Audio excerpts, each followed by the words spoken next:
Alright everyone, it has been quite literally 3,000 years in the YouTube scene, but we're back.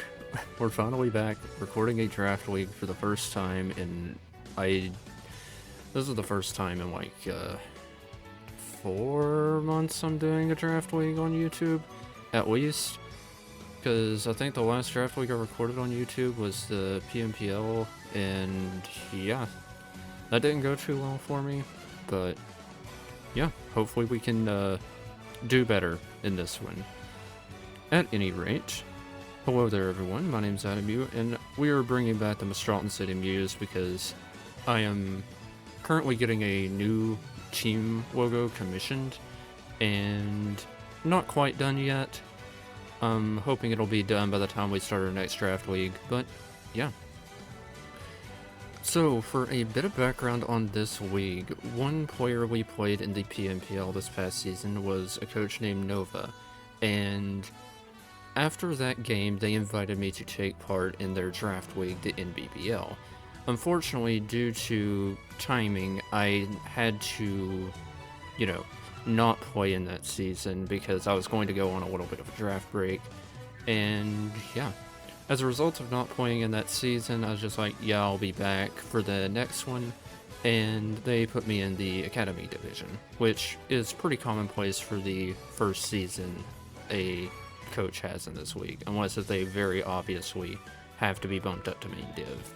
So, yeah, we are playing in NBBL Academy this season, and yeah, hopefully it'll be a nice way to get back into Wi-Fi drafting. Now, whenever they did the random pick order, they used Super Smash Bros. Ultimate CPU battles, and that randomization led to me getting, I think, 4th pick overall, which guaranteed me one of my top 4 picks that I wanted. First was Fluttermane, second was Dragapult, third was Chinpow, and fourth was what I ended up getting, DIALGA-ORIGIN. So, DIALGA-ORIGIN starts off the draft, Steel Dragon type with insane base stats to begin the draft. Base 90 speed, nothing to really write home about as a solid speed tier though, but the rest of these stats are just insane. 100 HP, 100 attack, 120 defense, 150 special attack, 120 special defense. Even without like a boosting item like Assault Vest or Leftovers being able to enhance its longevity or bulk, this thing is still very, very bulky with the 100, 120, 120 off a Steel Dragon typing, and yeah. Unfortunately, this thing is, like I said, it's item locked to Adamant Crystal, which helps output its damage a bit, or which helps its damage output a bit more with the Steel Beam, Flash Cannon, Draco Meteor, Dragon Pulse, stuff like that. And even then it gets good coverage for, Steel types like Flamethrower and Earth Power, and then it gets Bolt Beam coverage for good measure, Roar for defensive sets, Thunder Wave to paralyze things, and Trick Room just in case it wants to be a troll one week. Ultimately on its abilities, Pressure is going to be the main one. It's not really anything special, but yeah.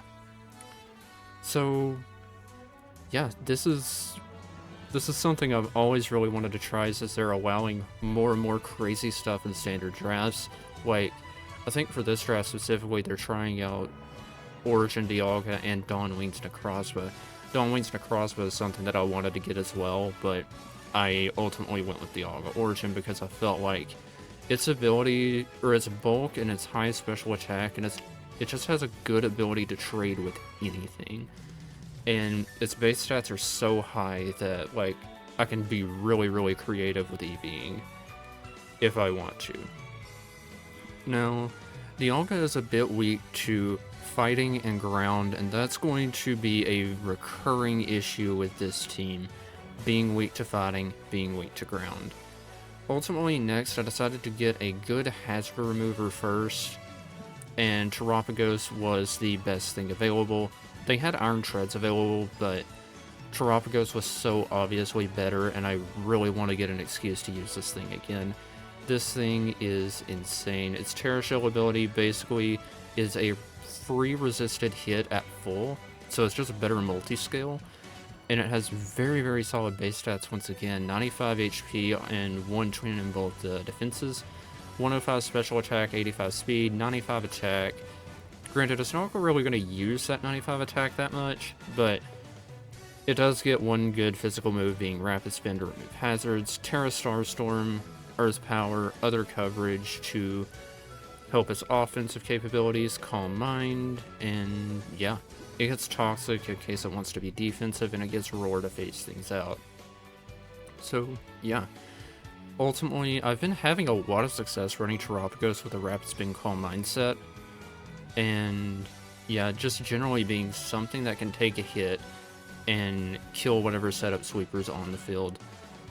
Because 105 special attack with a Terra Starstorm is very much powerful. And yeah. So yeah, that's Terapagos. If you've seen my ICPL videos, you know how good this thing can be for me. And that was before like I really started like using it a lot. In like speed tours and stuff, this thing has been very, very good for me. And yeah. Ultimately next I wanted to get like something speed, but I was going to initially get Sneasler, and Sneasler would have made a lot more sense now that I'm looking back at this, but Terra Regieleki was allowed at 13 points in this league, so we took Terra Regieleki. And the nature of this league is that you have to choose 3 Terra types, a stab and then, or a stab type, aka like one of the types a Pokemon has. In this case, Regieleki only has one type, being electric, so that has to be one of my Terras. And then 2 other types, I chose Ice and Fairy. Ice gives it Volt Beam coverage, and Fairy is just a very solid Terra type for this thing. In terms of notable moves, it gets T-Bolt, Terra Blast, Volt Switch, it can run dual screens if it wants to, Explosion, and then Rapid Spin again if Pagos doesn't want to remove hazards that week. But ultimately, Pagos is going to be alleviating the stress on Regieleki to spin away hazards. And yeah, Leki's Transistor ability boosts its electric stab that much more, so if there's a lineup or a week that I can run Terra Electric, Regieleki is going to be hitting so hard with Thunderbolt. So yeah, very much looking forward to using this thing again. It didn't do a lot whenever I used it in UPA this past season, but I'm hoping that it being the primary Terra captain on this team, and the primary Pokemon that wants to Terra, it will show out a bit better. And yeah, it was a 13-point Terra Regieleki, I had to take it. And I'm surprised it even lasted to round 3. So next up is a Pokemon I'm surprised lasted this long, and that's Ting-Wu. So Ting-Wu, ground types are pretty important in Paldea decks, according to one of my friends, Ryan and Ditto, who helped me build this team. And yeah, Ting-Wu, best ground type available that I could find. Unfortunately, it reinforces the fighting type weakness a lot, but I mean, Ting-Wu is such a good Pokemon in this. It can run, like, it has good enough offenses to run, like, Weakness Policy or Choice Band. 110 attack is no slouch. This thing isn't passive at all. People always assume it'd be passive because it's a very bulky Stealth Rock and Spike setter with Whirlwind and Ruination, stuff like that. But yeah, this thing is very, very, very capable on the offensive side of the field. So it has Earthquake, Throat Chomp, Heavy Swam, Body Press. I think it gets like Rock Slide, stuff like that. So yeah, very capable offensive Pokemon, and it's a absolute wall defensively. And yeah, I think it can pair up really nicely with Dialga. Dialga is a bit weak to fighting, as is this, but Ting-Wu doesn't like grass types or water types. Dialga can take care of those. And yeah. Next up, I decided to get Mesprit to kind of help alleviate the ground type weakness a little bit, and also because I needed a Pokemon with Healing Wish. With Terapagos, Dialga, and Ting Wu not having very reliable recovery, it's imperative I get something that can heal them up, and Healing Wish is a little bit better than Wish in Paldea decks, in my opinion. So Mesprit was one of the best Healing Wishers available, so I selected that. Sing also gets Stealth Rock to alleviate some pressure on Dialga, Ting Wu, and Terapagos to set hazards. It gets a knockoff to remove items such as Heavy Duty Boots for Ting Wu's hazards to do that much more damage. Thunder Wave to slow things down for Dialga and Terapagos. Trick to, trick a choice item onto a setup mon. Or, yeah. Speaking of setup, I can encore them into setup moves, and then I can even set up myself with Nasty Point and Calm Mind, utilizing Mesprit's really solid coverage, like Thunderbolt and Ice Beam. Actually, no, I don't think it gets Ice Beam. I think it just gets Thunderbolt. Thunderbolt, Draining Kiss, Psychic Noise, Psy Shock, stuff like that. Mesprit gets pretty solid coverage overall, and yeah. Levitate ability, helps out with the ground types, and yeah, that's Mesprit. So next up we got Ogerpon Cornerstone. I was noticing at this stage in the draft I needed a bit more reliable of a physical offensive presence, and Ogerpon Cornerstone was the best thing available. And I also needed a 110 speed tier. So Ogerpon Cornerstone gets Ivy Cudgel, Knockoff, and Power Whip. U-Turn to pivot, Trailblaze to boost speed, Swords Dance to boost attack, Spikes to taunt and encore to get utility. It also gets Spiky Shield over Protect to get a little bit of chip damage on physical Pokemon that make contact. And yeah, that's Ogerpon Cornerstone. It unfortunately adds another fighting weakness, which I'm not really fond of, and it adds a grass type that doesn't resist ground, but it was the best thing available. I was going to get Sinistcha in this slot, but it got sniped. It literally got sniped the pick before I took Ting Wu. So yeah, that was very unfortunate, but it is what it is, and Ogerpon Cornerstone is pretty solid. I used this thing in a doubles draft league and it was so good. So I'm excited to see what it can do in singles. Next up we have Terra Drifblim.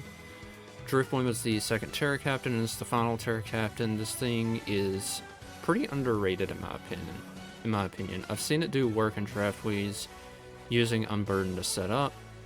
And yeah, I have Terra Ghost as the stab type because Terra Flying didn't seem that good. Terra Fighting gives it good coverage, and then Terra Fairy is just a very nice defensive type to help it set up a little bit.